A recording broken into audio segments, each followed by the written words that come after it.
Hello friend, आजिर भिडिओत आपनलोকৰ বাবে লৈ আহিছো কিছুমান সৰু সৰু জেনেৰেল নলেজৰ বিষয়ে।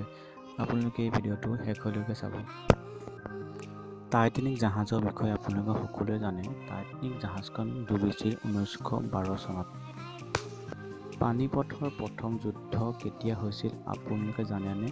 পানীপথৰ প্ৰথম যুদ্ধখন হৈছিল 21 এপ্ৰিল 1526 চনত। পানীপথৰ দ্বিতীয় যুদ্ধ হৈছিল 5 নৱেম্বৰ 1556 চনত। পানীপথৰ তৃতীয় যুদ্ধখন হৈছিল 14 জানুৱাৰী 1761 চনত। গুজৰাটত এটা ডাঙৰ ভূমিকম্প হৈছিল। সেই ভূমিকম্প 26 জানুৱাৰী 2001 চনত হৈছিল। শ্ৰীমন্ত শংকৰদেৱৰ জন্ম আৰু মৃত্যুৰ বিষয়ে আপোনালোকে জানেনে? শ্ৰীমন্ত শংকৰদেৱৰ জন্ম হৈছিল 1449 চনত আৰু মৃত্যু হৈছিল 1568 চনত। চন্দ্ৰয়ান 1 উৎক্ষেপণ কৰা হয় 2008 চনত। ভাৰতীয় মহাকাশ গৱেষণা সংস্থাই এই উৎক্ষেপণ কৰিছিল।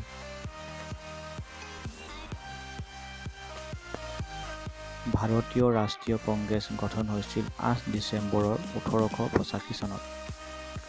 www ৱৰ্ল্ড ৱাইড ৱেব আৱিষ্কাৰ হৈছিল 1989 চনত। বৰ্তমান যি কৰোনা মহামাৰী হৈ আছে, সেই কৰোনাৰ উৎপত্তি স্থান হৈছে চীন দেশত। 2019 চনত এই কৰোনা আৱিষ্কাৰ হৈছিল। তেজপুৰ বিশ্ববিদ্যালয় স্থাপিত হৈছিল 1994 চনত। আন এটা অতি ইম্পৰ্টেণ্ট কুৱেশ্যন হৈছে অসম আন্দোলন কেতিয়াৰ পৰা কেতিয়ালৈ হৈছিল? অসম আন্দোলন 1979 চনৰ পৰা 1985 চনলৈকে হৈছিল। বংগ বিভাজন হৈছিল 1905 চনত।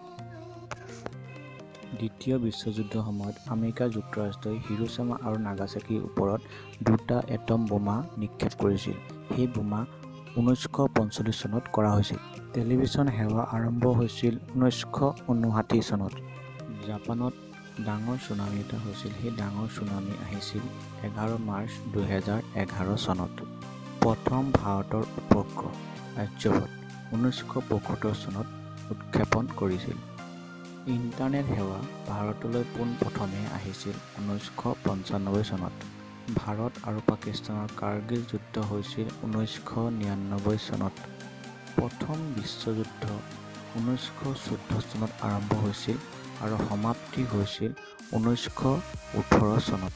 দ্বিতীয় বিশ্বযুদ্ধ হৈছিল 1939 চনত। এই বিশ্বযুদ্ধতে আমেৰিকাই জাপানৰ হিৰোশ্বিমা আৰু নাগাচাকিৰ ওপৰত এটম বোমা নিক্ষেপ কৰিছিল। মহাত্মা গান্ধীৰ জন্ম 2 অক্টোবৰ 1869 চনত। প্ৰথম ভাৰতত ৰেল চলিছিল বোম্বেৰ পৰা থানেলৈকে। ই 1853 চনত হৈছিল। ইণ্ডোনেছিয়াত ছুনামি সংঘটিত হৈছিল 26 ডিচেম্বৰ 2004 চনত।